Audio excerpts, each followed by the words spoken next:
Hi, and welcome to Oil 101, the podcast. My name is Doug Stetzer, and I'm Content and Community Manager for EKT Interactive. This first episode of our Microbes to Market coverage will be discussing the upstream segment of the oil and gas industry. This content was taken from our Fundamentals of Upstream ebook, which is available in the free members content library at www.ektinteractive.com.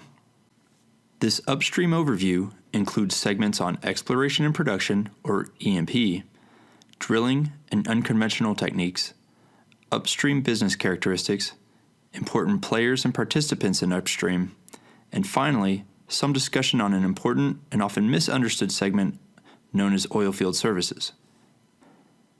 So, what is upstream? Most oil and gas companies are organized according to business segment, assets, or function.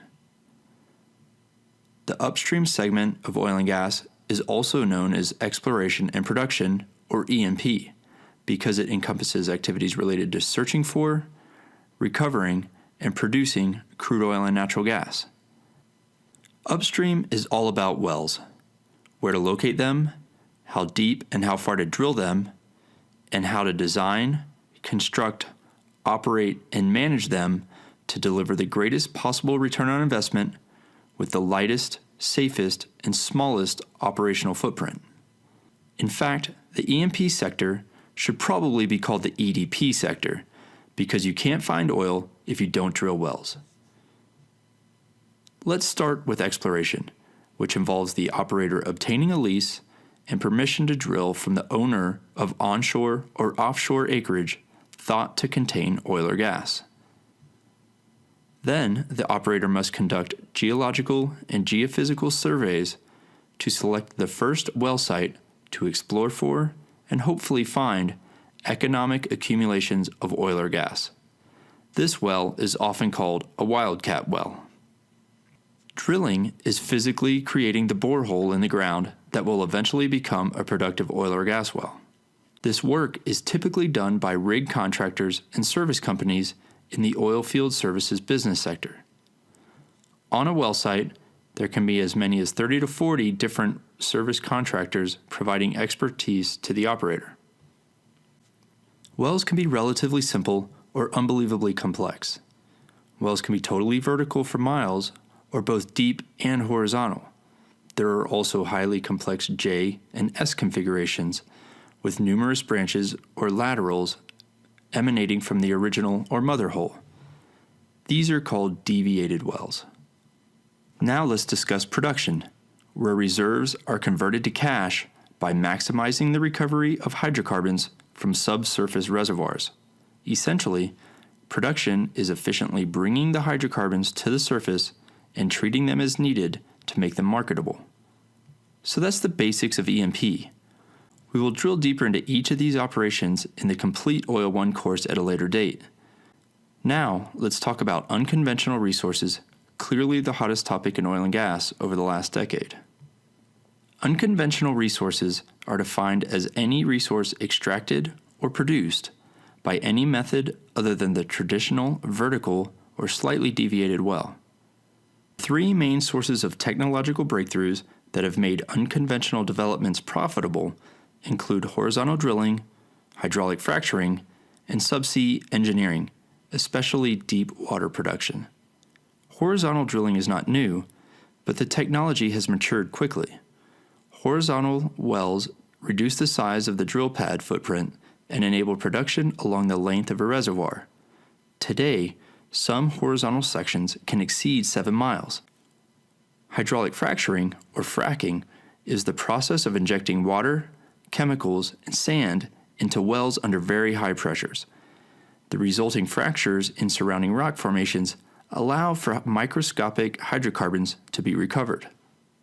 But even with all the talk and public awareness of shale and fracking, some of the largest oil and gas discoveries continue to be found in the deep water off the coast of Africa, South America, and the Gulf of Mexico.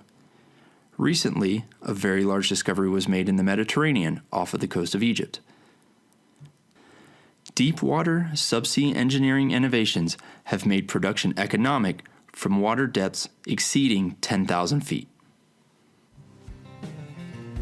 This podcast episode is brought to you by EKT Interactive's Oil 101, a free introduction to oil and gas. Within this free, members-only content area, you'll find ebooks on oil and gas industry fundamentals, relevant articles on key oil and gas topics, and a growing body of digital learning content. Claim your free membership and join the Oil 101 learning community at www.ektinteractive.com today. It is important to note that there are 4 key business characteristics of Upstream. It is a high-risk, high-return segment, it is highly regulated, it is impacted by global politics, and it is very technology-intensive. The upstream industry is arguably the most complex of all oil and gas business sectors. There are many risks and unknowns in the exploration process. Often, hundreds of millions of dollars and many years are spent before an oil and gas field becomes productive, especially offshore.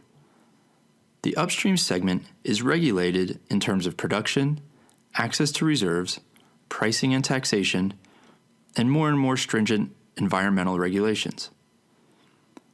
Upstream is a global business. Politics between producing nations and major oil companies can be very complicated. And finally, as we've seen in the last decade with developments of unconventional prospects, upstream is extremely technology and thus capital intensive. So who are the main players in upstream? The 4 main categories of participants in the upstream sector are the majors, the NOCs, independents, and oil field services companies. Major oil companies, also called integrated oil companies, also operate assets in other segments of the industry. These companies include the prominent global brands that you are familiar with, including ExxonMobil, BP, Chevron, and Shell. National oil companies are those industry participants owned and managed by governments around the world. These include Saudi Aramco in Saudi Arabia, Pemex in Mexico, and many others. And we'll include a list of all the NOCs in the program notes to this podcast. Independents exist in each segment of the oil and gas industry. What makes them independent is that they are not integrated into other segments. Independents in the upstream are those E&P companies that concentrate solely on finding and producing oil and gas. Examples include Apache and Anadarko, but there are many others. Oil field services companies are an important and often misunderstood part of the upstream operations.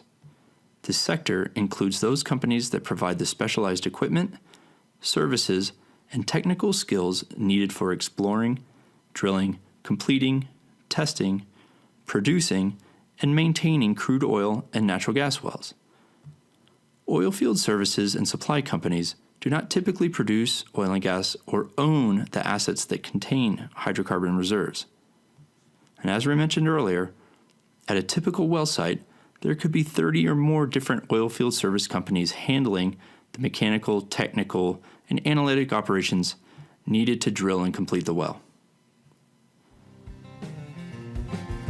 So thanks for listening, and we hope you've learned a few things about the upstream segment of the oil and gas industry. Be sure to share this as you see fit and review us on iTunes if you have a chance. Your feedback really helps us improve as we move forward. If you want more information about our Oil 101 Microbes to Markets content, go to www.ektinteractive.com and register to access our free content library. Thanks again, and we'll see you next time.